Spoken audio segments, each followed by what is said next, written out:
तनु को मैं खिलाया करता था ना। बोले खिलाते थे ना, मैं जब परोस करके देती थी तब तुम खिलाते थे। हाँ ये बात तो सही बोली। तो कैसे परोसोगे रास्ते में? पहले मक्खन खिलाना। देखो हृदय है ना तुम्हारे पास में, बाबा रोने लगे, बाहर नहीं भीतर ही। बोले हरी यशोदे तू माँ है क्या, मैं पिता नहीं? जितने दिनों तक तू रोई है लाला के लिए, आगमन के लिए, क्या मैं नहीं रोया?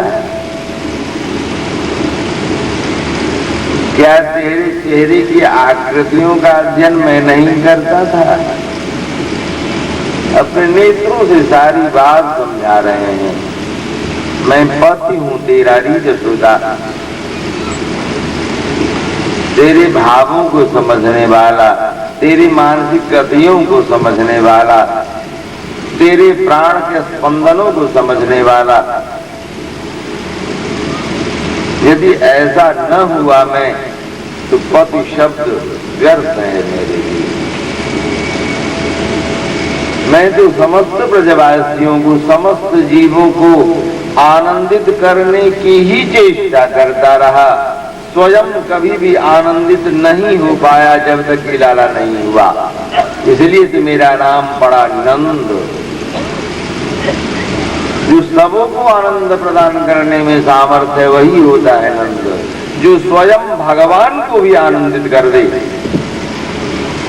स्वयं आनंद स्वरूप गोविंद जिस आनंद, जिस एक वात्सल्य, विशेष वात्सल्य भाव आनंदमय तत्व के लिए लालायित रहता हो और जहां से उसकी पूर्ति हो रहा हो, वह तत्व ही कहलाता है नंद।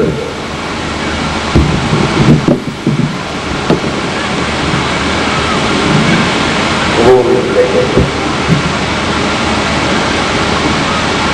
तो असुर जी जब ले चले रथ से जमुना,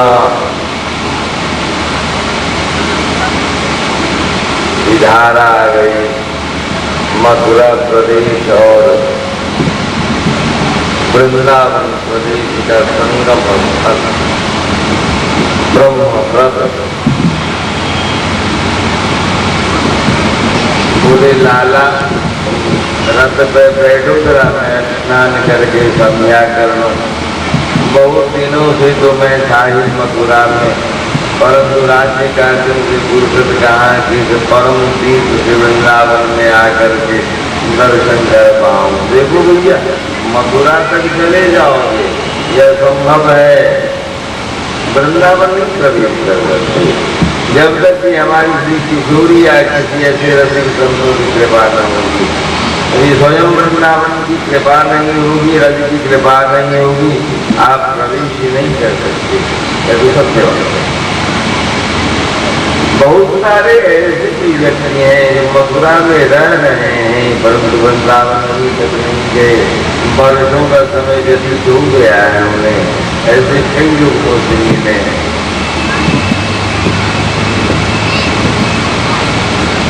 देखने में तो ऐसे ही लगते हैं, वहां भी शहर है।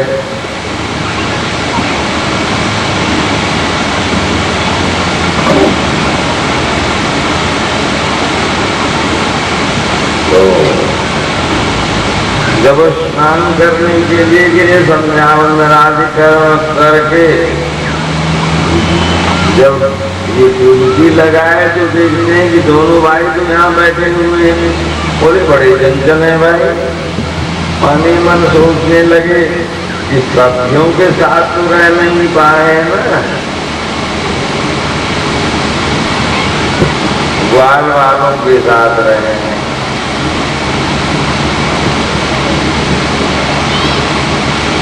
फिर ऊपर देखे तो ऊपर में बैठे मुस्कुरा रहे हैं। कई बार ऊपर नीचे होते गए सूर्य महाराज पुनः उन्हें शांत कर दिए, समझा दिए अपने तत्व के बारे में।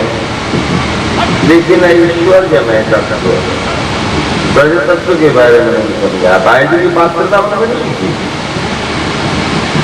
ऐश्वर्य रत्न था। राज्यांग ग्रहण करने वाले विजयीर अन्न खाएगा मौलिन होय मौत। विजयी लोगों के द्वारा जिस वस्तु की प्राप्ति होती है उसे ग्रहण करके यदि शरीर को शुद्ध करने की कोई क्रिया करेगा तो नहीं शुद्ध हो पाएगा।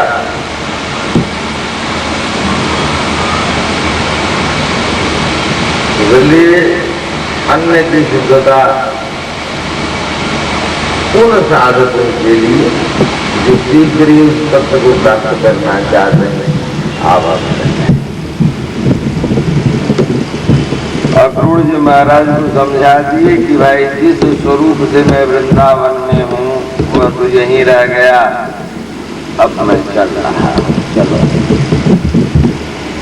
चले गए, दिखला दिए सब कुछ, जिधर भी दृष्टि करते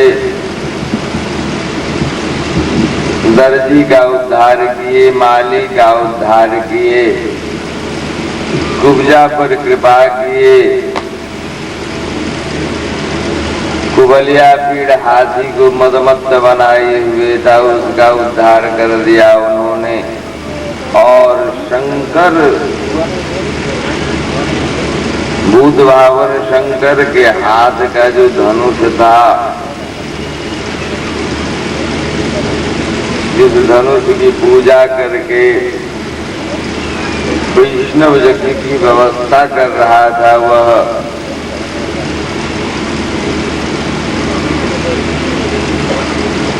उसमें भीतर लड़कपन के स्वरूप में ही देखें कैसा है। दाऊ दादा ने कहा क्यों रे कन्नू, बहुत टूटा पुराना सा आता है। बोले दादा वजन ज्यादा होगा ना। बोले दिखने में तो बड़ा लंबा चौड़ा लगता है, देखो ना इधर उधर अपने स्नेहमयी दृष्टि से तो बेहोश कर ही चुके थे पहरेदारों को। सबों कहा देखो देखो कितना सुंदर आया है यह, जबकि सभी जानते थे कि इसी को मरवाने के लिए यहाँ बुलाया गया है, मारने के लिए। परंतु इतने सुंदर रूपाकर्षण से आकृष्ट होकर के सब देखने लगे। दोनों भाई जो बड़े सज्जन थे ही झट से धनुष को उठा करके तोड़ दिया। बड़ी हाहाकार की ध्वनि हुई, महाराज कंस मामा गिर गया। अब तो बहुत ही भागे वहां से आवाज पर में, अरे भाई क्या हो गया, अब तो बाबा मारेंगे। दादा अब तुम बचाना, तुम्हारी बात बहुत ज्यादा मानते हैं। नंद बाबा को छटपटी लग गई कि लाला कहाँ गया। गांव का रहने वाला पहली बार शहर में आया है, कहीं खो तो नहीं गया। सखा बिल्कुल कुछ तो साथ में थे, बाहर ही रह गए थे, समूह में कैसे जाते। दौड़ करके आए, समूह के साथ भगे भगे बाबा कुछ बोलते, भूख लगी है। सब कुछ भूल गए, फिर इन्हें भोजन करवाया। तब तक में अक्रूर जी प्रभृति सभी आ गए। बोले गलत हो गया है, तैयारी करो, रंगशाला की तैयारी हो गई। वहाँ बड़े बड़े पहलवान दिखे हैं। कंस अपनी गद्दी पर में उच्चासन पर बैठे हुए हैं। बोले कि भाई राम, ये बलराम और कृष्ण, इन योद्धाओं से युद्ध करो। कुछ लोग बोल पड़े कैसा बड़ा अन्याय है, ये छोटे से बच्चे दिखने वाले और इतने बड़े योद्धा से युद्ध करके इसकी हत्या करवाना चाहते हो आप। उसके इतने ज्यादा गुंडे वहां मौजूद थे। बोले चुप रहो जनताओं, जो हमारे महाराजा खेल करवाना चाहते हैं वही खेल होगा। कुछ धर्मक की उठ करके वहां से जल्दी। बोले अन्याय नहीं देखना है, नीति की बातें हैं। अन्याय देखने, अन्याय का विरोध करने वाला होना चाहिए, अन्याय देखने वाला। धर्म संकट वार्ता वही होती है जो न्याय शास्त्र जिसका अनुमोदन करता है, वर्तमान न्याय शास्त्र सभी सही है यह कहना जरा मुश्किल लग रहा है, क्योंकि यह विदेशियों के द्वारा अनुमोदित संपादित है, जिसमें भारतीयों को कितना अधिक कष्ट दे करके हम अंग्रेज सही रहे, ऐसी व्यवस्था उसको पूर्ण रूप से संशोधन अभी भी नहीं किया गया है।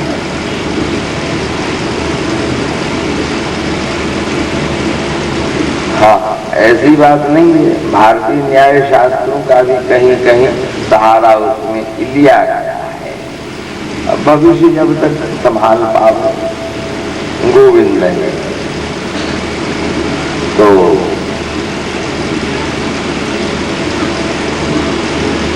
अंत में निर्णय हुआ कि युद्ध होगा। जब युद्ध हुआ सभी पहलवान उसके मारे गए, सभी पहलवान मारे गए। तब श्याम सुंदर को बड़ी खींच चढ़ी, इस पापी दुष्ट कंस के चलते ही हमारे सभी परिजन कारागार में कष्ट पा रहे हैं, इसलिए सीधे उछले और चोटी पकड़ के वह भागना ही जा रहा था, तब तक मैं नीचे ले आए और उस रज में उसे रगड़ना शुरू कर दिया। बहुत सारे पाप हैं तेरे मामा, इस मिट्टी को जब तेरे शरीर से लगाऊंगा ना तो बहुत सारे पाप समाप्त हो जाएंगे। क्योंकि अभी अभी रंगशाला में मेरे बाबा, मेरे ब्रज के सखागण जो अपना चरण रखे हैं, यह तेरी ये रंगशाला पवित्र हो गई है। इनके चरण रजों के मिश्रण होने से तेरे बहुत सारे पाप धुल जाएंगे, तू मुझे प्राप्त हो जाएगा। स्वयं भगवान भी अपने चरणामृत, अपने चरण रज, अपने उच्छिष्ट से भी श्रेष्ठ अपने भक्तों का चरण रज, चरणामृत और उच्छिष्ट मानते हैं। इसके मामले में वर्तमान में कथा दी है कि एक साधु से भी संत थे, जिनका नियम था कि तुलसी पत्र छोड़ करके और साधुओं को भोजन करवाना। साधुगण जब भोजन कर लेते थे, उनके पत्ते पर जूठों का संग्रह किया करते थे और तब अपने भगवान को भोग लगाते थे। वात्सल्य भावना थी कि यह संतों का जूठा जो मेरा श्याम सुंदर ग्रहण करेगा तो उसको किसी प्रकार का रोग नहीं होगा, उसकी आयु बढ़ेगी, वह समस्त शक्तियों से पूर्ण रहेगा।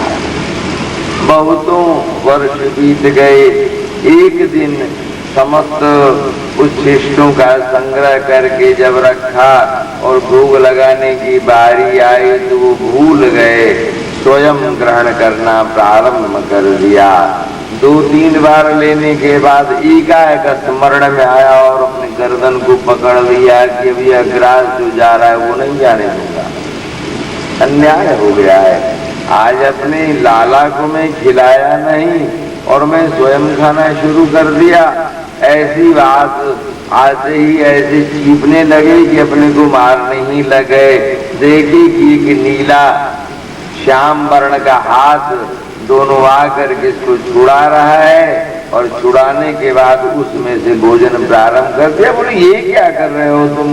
बोले बहुत दिनों से आज की क्रिया तो मेरी की हुई है, सभी संतों का उच्छिष्ट तो मैं ग्रहण किया, परंतु आप मेरे पिता हो, आपका तो कभी ग्रहण नहीं किया।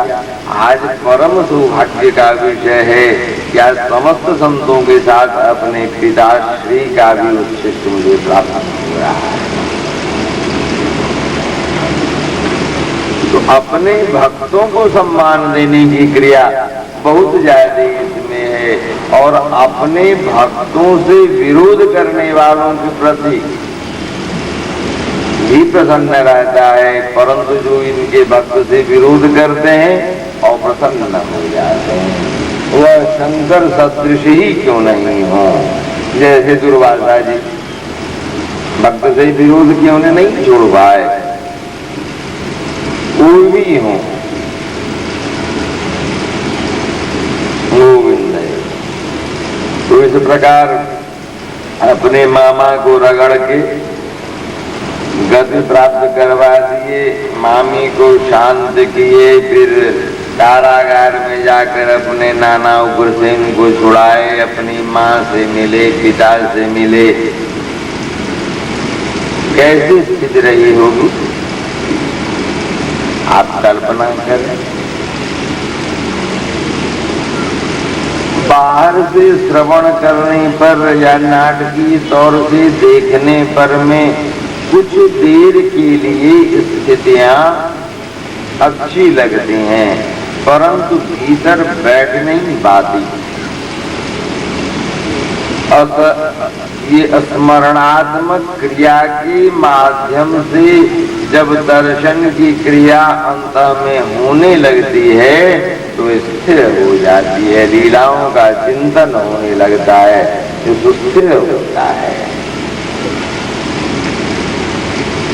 इन नेत्रों से बाहरी दर्शन के माध्यम से भीतर ले जाना सरल बात है, लेकिन उसमें स्थिरता सबों को नहीं आ पाती है, भूल जाते हैं।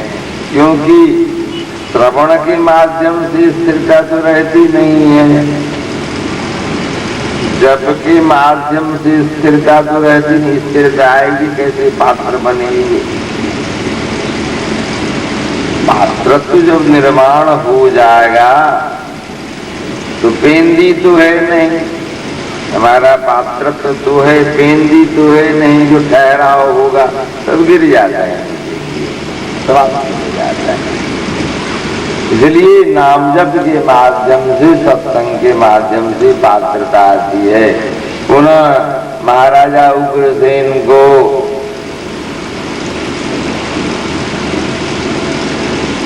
गद्दी पर बिठाए और अब ये इन्हें संस्कार करवाया गया। यज्ञोपवीत संस्कार गुरुकुल में दोनों भाइयों को भेज दिया गया उज्जैन महर्षि शांतिपुरी मुनि के आश्रम में। तब तक में यह खबर अस्थि और प्राप्ति छिपते छिपाते भाग करके अपने मायके चली आई। राजगृह मगध में वहां अपने पिता का कान भर के बहुत बड़ी सैन्य शक्ति का संचालन करते हुए मथुरा को उजाड़ देने की व्यवस्था में लगे महाराज। कई बार उन्होंने आक्रमण किया मथुरा पर, परंतु कुछ नहीं हो सका, क्योंकि स्वयं भगवान वहां मौजूद।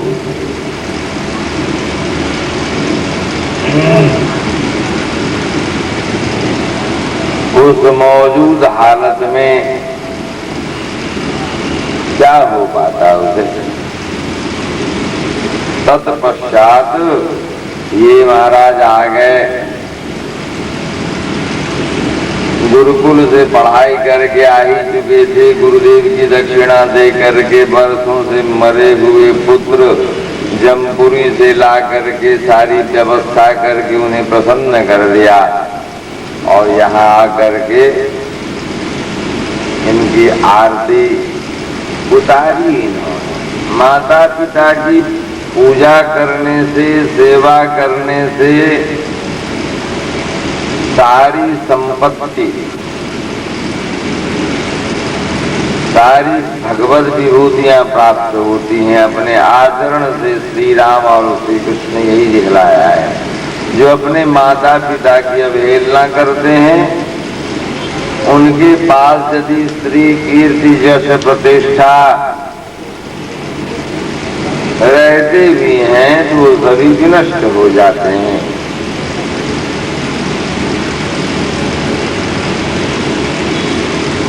अपने बड़ों के प्रति, अपने श्रेष्ठ के प्रति सम्मानित करने की चेष्टा हमेशा रखना है। यह मेरी भारतीय संस्कृति है। देखिए लोगों में है भगवान को या अपने से बड़ों के प्रति एक हाथ से प्रणाम करना, यह अवहेलना का सूचक है, ये पाप है। हाथ उल्टा करके प्रणाम करना यह अवहेलना है, यह पाप है। प्रणाम की दो विधियां हैं, पंचांग और साष्टांग। पंचांग की विधियों में भी ऐसी क्रिया होती है, साष्टांग में ऐसे संपूर्ण अंग लेट जाना, जिसका साष्टांग का दूसरा नाम है दंडवत। दंड बने लाठी, जैसे लाठी गिर जाती है नीचे झुक जाती है वैसे। और पंचांग है घुटने के बल होकर के सर को झुकाना। लेकिन चार अंग तो होते हैं, पांचवा मन होता है। मन को झुकाने की क्रिया और अहंकार चतुष्टय में प्रथम है मन। मन बुद्धि चित्त अहंकार, ये अहंकार चतुष्टय माने गए हैं। अंतःकरण चतुष्टय भी इसे कहा जाता है। तो मन को झुकाना है, मन को नम करने से यह मन शुद्ध बनता है। इसलिए हिचक नहीं होनी चाहिए। कैसा अहंकार?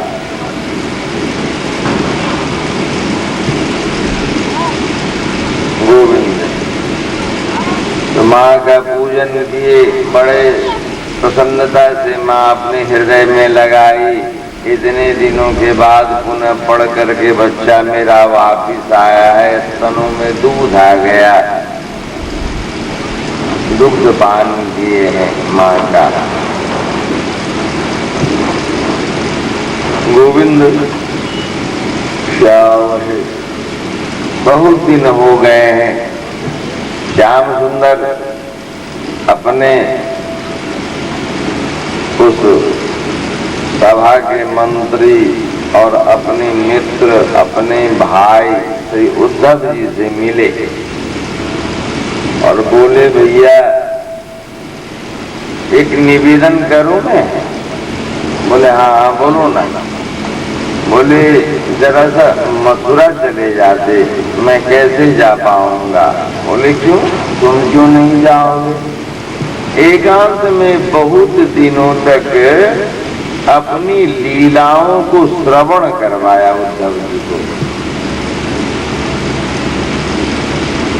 जिससे इनमें सब कुछ तो है परंतु भाव का अभाव है। परम ज्ञानी है उद्धव जी।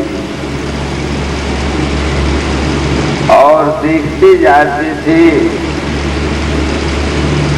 कभी कभी जब भाव विह्वलता आती थी श्याम सुंदर में, तो उद्धव जी कहते थे, बहू यह बात ठीक नहीं है, आप पर ब्रह्म हो, क्यों ऐसे करते हो? आप रोते हो, आप में विह्वलता आती है, आप तो कल्याण करो जीवों का महाराज। ऐसी क्रिया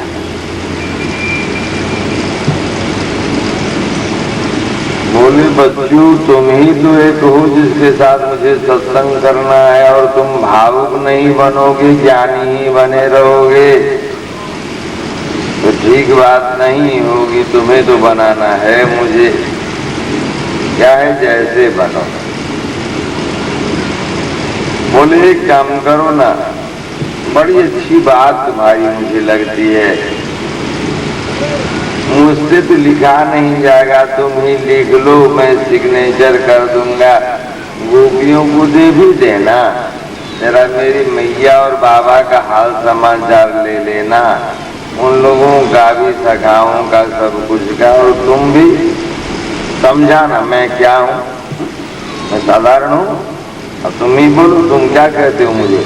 मैं ब्रह्म हूँ ना, हाँ परमात्मा हो, ब्रह्म हो। यही नहीं समझ पाती हैं वो लोग। अब वो लोग कहते तुम मेरे प्रीतम हो। अरे वाले नहीं आए, क्या समझेंगे तुम्हारे बारे में? देखो मथुरा के लोग क्या समझते हैं। बोले हाँ, तुम जब जाओगे ना, तुम्हारे जैसा गुरु का जाना वहां अति आवश्यक है। अब तो बड़े आनंद में उद्धव जी यहाँ से अपने रथ को सजा करके चले।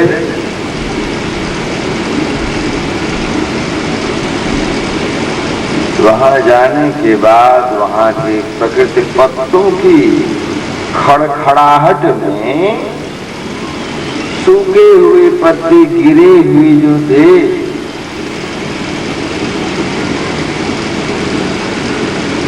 हवाओं में जब एक पत्ते दूसरे से टकराते हैं तो ध्वनि होती है। जब घोड़े के टाप उसके ऊपर में पड़ते थे तो ध्वनि होती थी। जब घोड़े के टापों से वहां की बालुका राशि ऊपर की ओर हवा से मिलकर के उड़ती थी तो श्याम आकृति होती थी। खड़खड़ाहटों में भी श्याम। बड़ी विचित्र स्थिति है। यहाँ के हवाओं में भी श्याम, पत्तों की खड़खड़ाहट में श्याम, और ध्वनि भी मेरे श्याम सुंदर के सरीखे ही। यहाँ के धूल उड़ते हैं आकाश में तो आकृति बनाते हैं, अक्षरात्मक रूप से भी और स्वरूपगत रूप से भी श्याम। बड़ी कौतूहलता हो गई। बड़े ज्ञानी और विज्ञानी है उद्धव, चारों ओर चकित हैं। सारथी लेकर के नहीं गए थे, स्वयं सारथ्य कर रहे हैं। इनके दिमाग बिल्कुल शून्य से होते जा रहे हैं। उस मंडल में प्रवेश करने के बाद बड़े बड़े ज्ञानियों की भी बुद्धि कुंठित हो जाया करती है। परम वैज्ञानिक वहां ब्रजरज में लुंठित होने लगते हैं। भक्त उद्विग्न हो जाते हैं, मन बेचैन हो जाता है, नेत्र अश्रुप्लावित हो जाते हैं। बड़ी विचित्र स्थिति आ गई उद्धव की।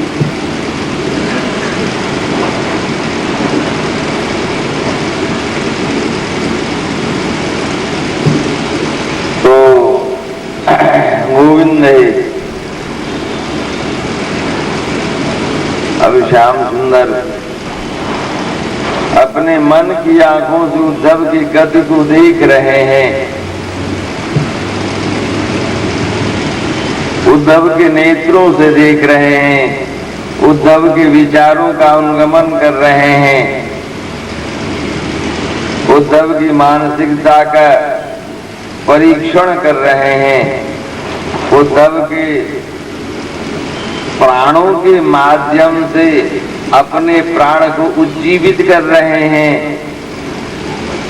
ब्रज की हवाओं को स्पर्श करते हुए उद्धव के गात्र से स्वयं को संस्पर्शित कर रहे हैं। बड़ी विचित्र दशा हो रही है श्याम की मथुरा।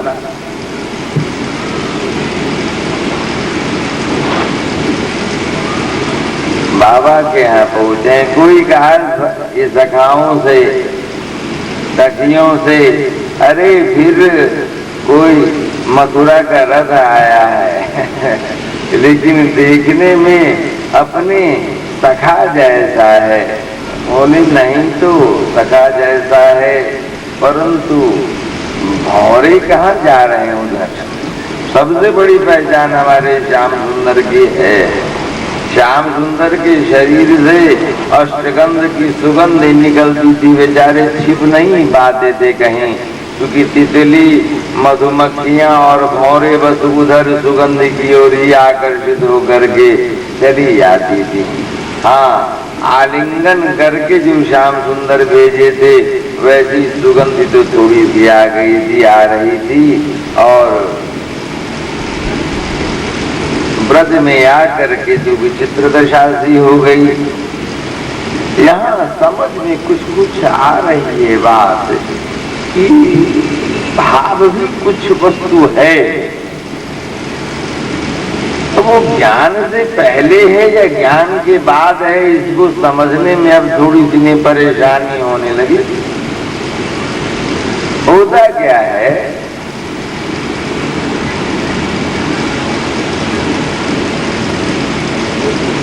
मोम के समीप यदि आग का प्रवेश होता है तो एकाएक पिघल नहीं जाता है, धीरे धीरे पिघलना शुरू होता है। और कभी कभी पिघलते हुए भी फिर जमने भी लगता है। बर्फ पिघलता है तो बहुत देर तक द्रव रूप में रहता है।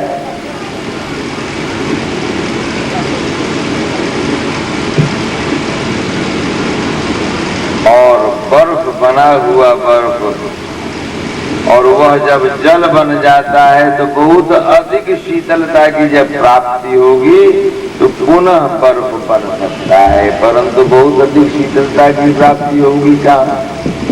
जहाँ अग्नि प्रदेश हो वहां तो नहीं संभव है, जहाँ फिर अग्नि है वहां कैसे शीतलता संभव है? चर्चा के माध्यम से शीतलता तो होती है, तो उसके लिए तब कथामृतम तप्त जीवनम कविभिरीजितम कलमशापहम श्रवण मंगलम श्रीमदादतम भुवि गृह्णन्ति ते भूरिदा जना। होती अमृत की प्राप्ति पुनः विराग निश्चित होती है।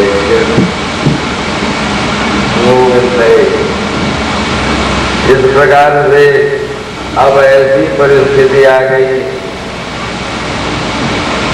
कि महाराज बाबा को मैया को समझाने लगे। बाबा को समझा रहे हैं, गोधूली बेल आ गई है, शाम का समय हो गया है। तब तक में गोचारण की क्रिया हो करके बाबा दूर से देखे हैं कि दरवाजे पर कोई रथ खड़ा है। बूढ़े बाबा पुत्र के वियोग में और भी झुक गए हैं, मलिनता आ गई है। लेकिन उन जगहों पे जाके गैया को चराते हैं जहाँ कभी कन्हैया चराया करता था।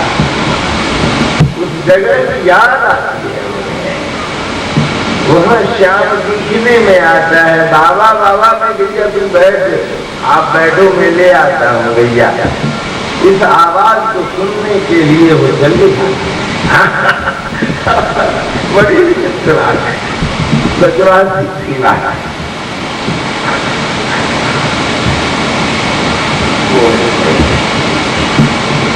बाबा दरवाजे पर आ गए हैं। मैया दौड़ करके जाती है, आरती लेकर के अपने लाला की आरती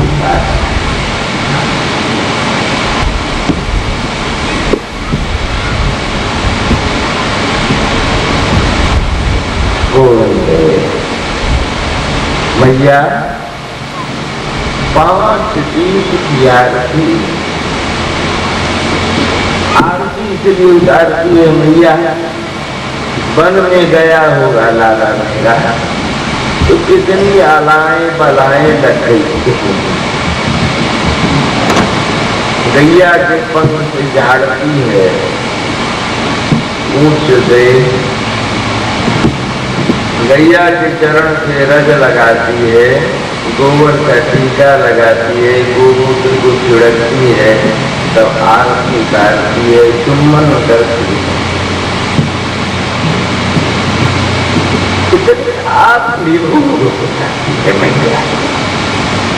वहां तो स्तोत्र खड़ा है, नंदन चाचा का लड़का ठीक श्याम सुंदर के तरीके। हाँ, उसे ही झट से अपनी कंठी हटाकर स्तन पान कराता है। इस स्तोत्र के पास में कहाँ वह ज्ञान में हृदय।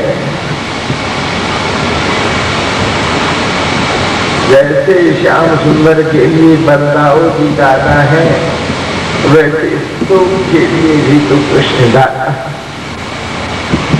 श्याम सुंदर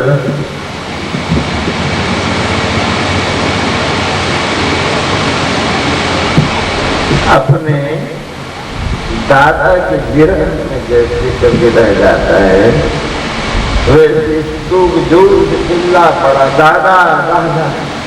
तब भान हुआ मैया को ऐसे मूर्छित हो गए। उद्धव ये सारे दृश्य देख रहे।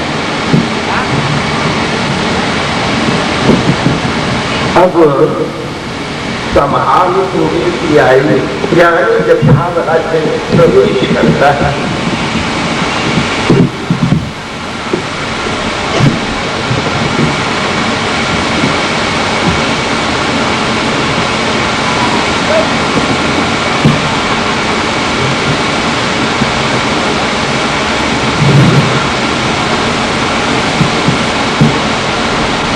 तो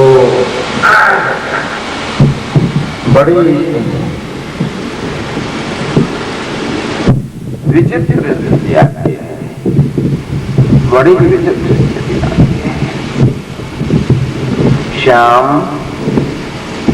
गोविंद है, माधव केशव नारायण।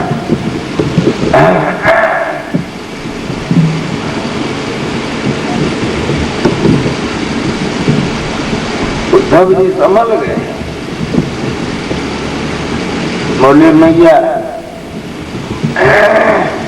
मेरी बात नहीं सुनोगी? अब अति विरहावस्था में अणु परमाणु श्याममय हो गया। जित देखो जित श्याममयी है। जब संयोग का स्वरूप होता है तो व्यष्टि होता है, वियोग होता है तो समष्टि हो जाया करती है। इसीलिए विरह दशा को साहित्य में सर्वश्रेष्ठ माना गया है। इसलिए थोड़ी देर पहले पूर्व में बाबा कबीर के शब्दों का, बाबा कबीर के वाक्यों को स्मरण किया था। विरह जगावे दर्द को, दर्द जगावे जीव, जीव जगावे सुरति को, पंच पुकारे पीव। पी पी करता दिन गया, रैन गई पिय ध्यान। विरहीन को सहज सद भक्ति जो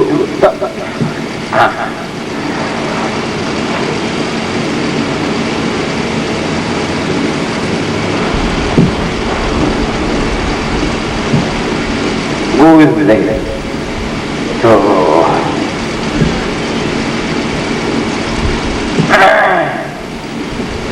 श्यामा किशोरी कृपा करुणामयी श्री राधा। तो श्याम सुंदर को स्मरण करते हुए उद्धव जी बोले, कहाँ फंसा दिया तूने मुझे? मैं ज्ञानी आदमी इन भावुकों के बीच में फंस गया। चूंकि अब ज्ञान का गलना प्रारंभ हो गया है ना, परेशानी होती है। जीव को इस स्थूल शरीर से जब प्राण को निकाले जाते हैं पाश के माध्यम से, बहुत ही परेशानी होती है। वैसे ही जब जीवात्मा का ज्ञान अहंकार गलने लगता है, भावाग्नि से दूसरी परेशानी बढ़ने लगी। बोले अभी प्रभु विस्मरण हो गए, परमात्मा विस्मरण हो गए। बोले श्याम तूने मुझे कहाँ फंसा दिया? इन भावुकों के बीच में मेरी बुद्धि तो सारी लुप्त हो गई है रे। मैं क्या इन्हें जवाब दूं? मैया पूछ रही है तू मथुरा से आया है? हाँ मैया।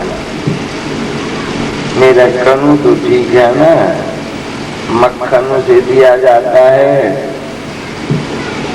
उसे देवकी अपने स्तनों का दुग्ध पान करवाती है।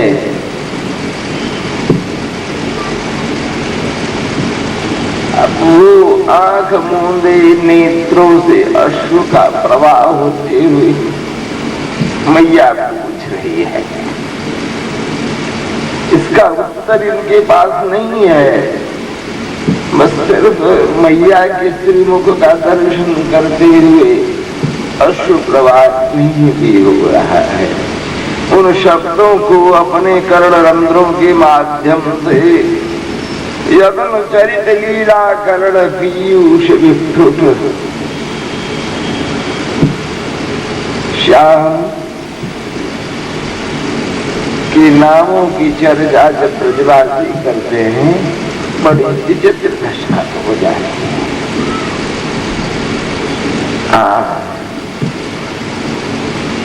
बड़ी विचित्र दशा हो जाती है। ज्ञानी तो होते नहीं,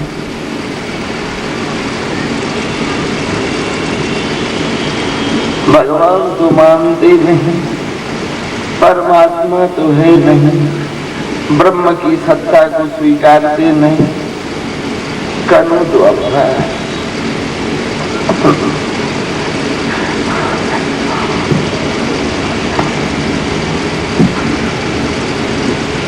भैया क्षमा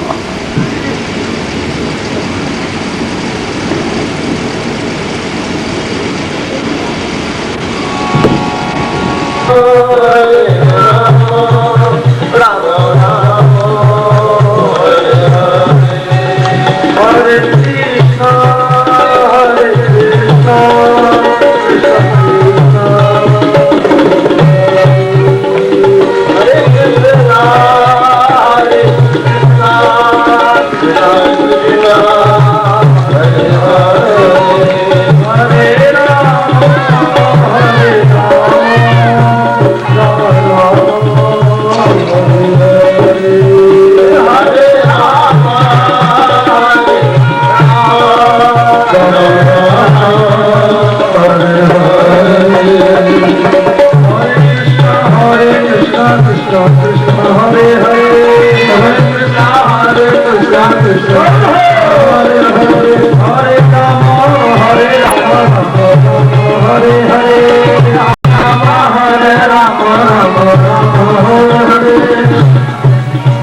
हरे कृष्णा हरे कृष्णा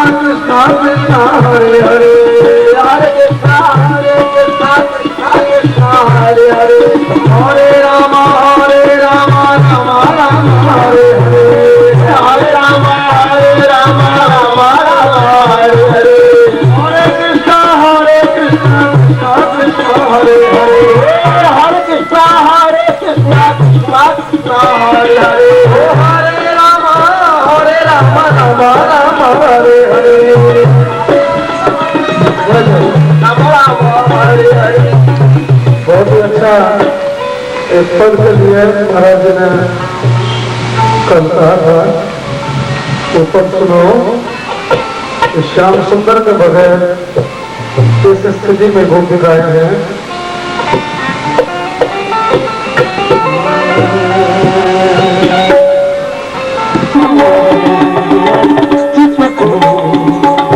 प्यारे तुम्हारी याद में रो रो मरेंगे हम, चित को छुड़ाए कैसे जिएंगे।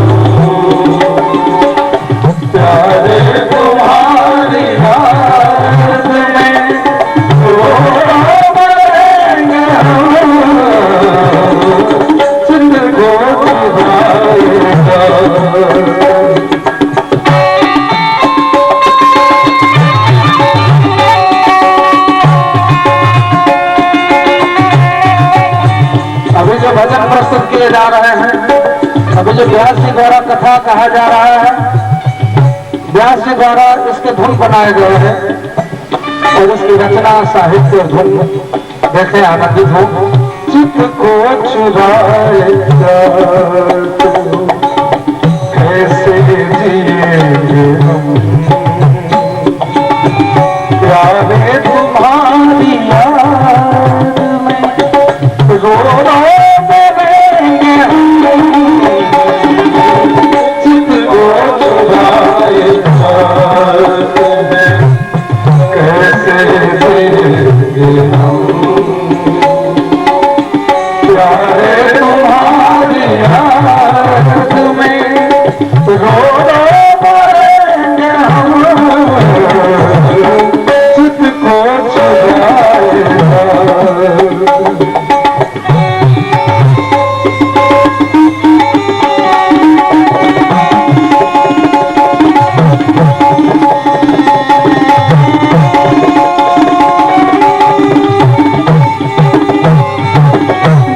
देखते हैं तक मुख चंद्र आपका,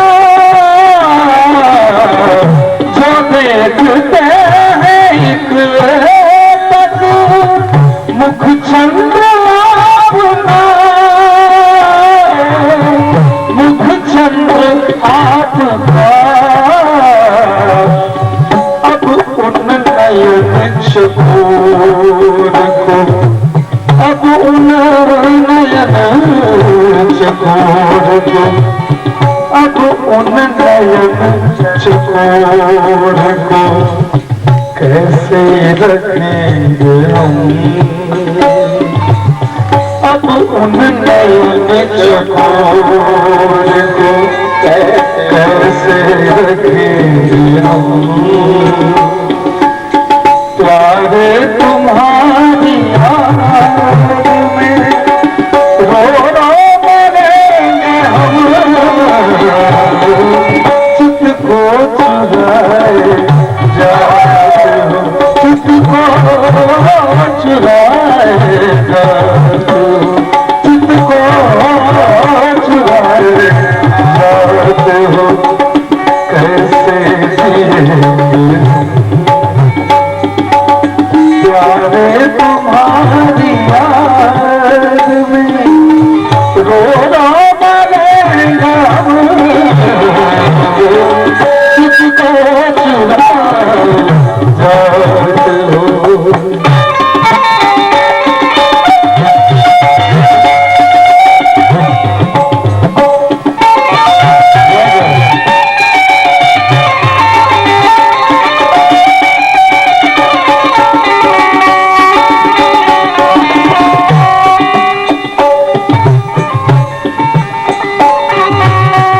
जन के स्नेह सुध बुध बिसरी तेरे बिना,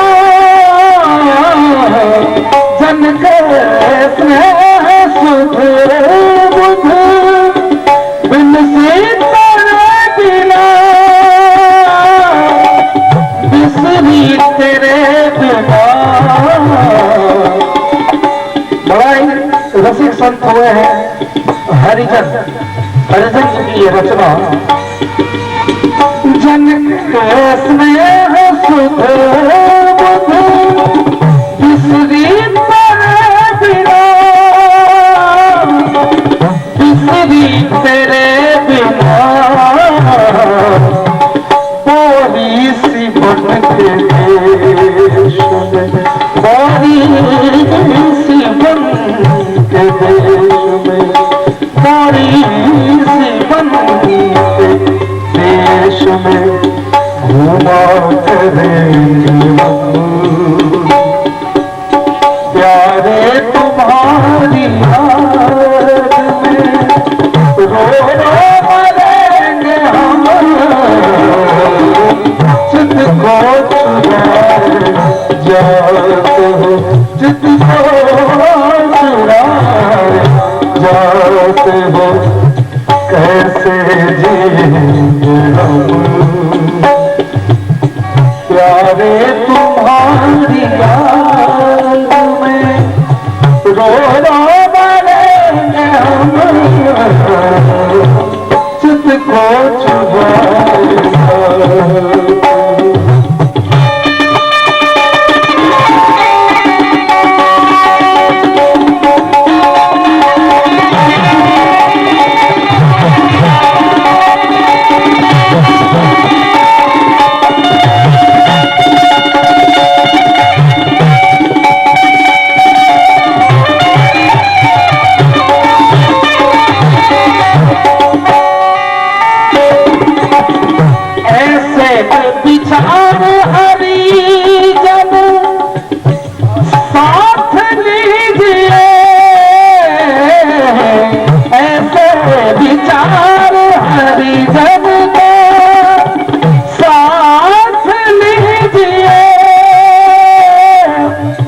सुख से जिएंगे रब, प्यारे तुम्हारी याद में रो मरेंगे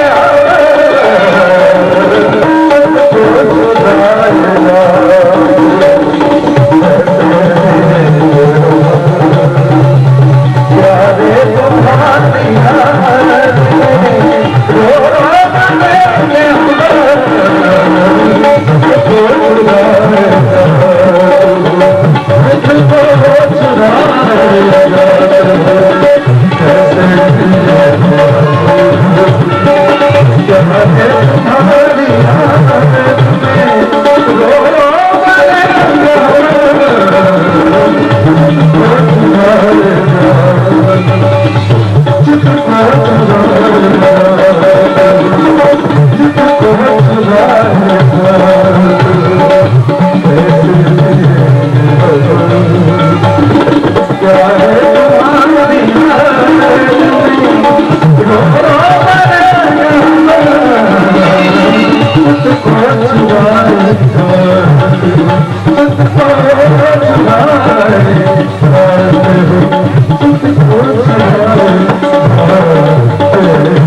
के कल्याण के लिए ब्रज के मैया को, ब्रज के जनों को, ब्रज के कुकर को, सुकर को श्री कृष्ण प्रेम की स्थिति क्या है, श्री कृष्ण भक्ति क्या है, उस भक्ति की सर्वोत्कृष्ट स्थिति क्या है। अभी तक तो ताने वाले बड़े बड़े वाचक हो चुके हैं, परंतु आचरण के द्वारा दिखला नहीं पाए। भगवान की प्रतिज्ञा रही है गीता में कि देख थामाम प्रपद्यन्ते तांस तथे भजाम्यहम्, जो जिस प्रकार से जितने त्याग और वैराग्य से भगवान की शरणागत होते, शरणागत होते, तत्तद भाव से भावित होकर के भगवान भी भजन करते, परंतु यह वचन नहीं निभा पाए गोपियों के भजन में। गोपियों के त्याग और वैराग्य को देख करके जो आपके काम है, पूर्ण काम है, उनके मन में एक लिप्सा हुआ आई, लोभ हुआ आया, अभाव की जानकारी, अभाव को महसूस करने लगे कि सही बात यह है कि हम त्याग वैराग्य नहीं दिखा पा रहे हैं।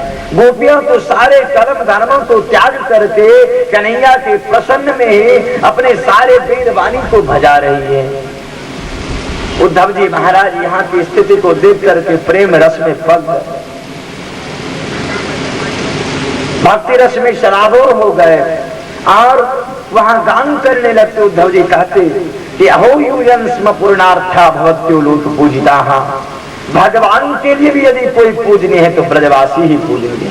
अभी भी आप जाएं वृंदावन, यहाँ से कुछ ही दूरी है, वह कन्हैया को कोई भी हो, आप रिक्शा वाले तांगा वाले से पूछेंगे कहाँ जाओगे, बांके बिहारी, हाँ राधे राधे, आओ बैठ जाओ मैया बांके बिहारी महाप्रभु जी का दर्शन कर लो।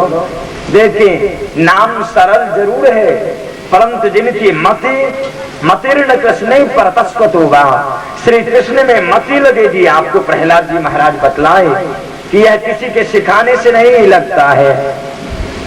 लोहा और चुंबक को यदि एक जगह रखा जाए तो सहज भाव से आकृष्ट आकर्षण हो जाता है।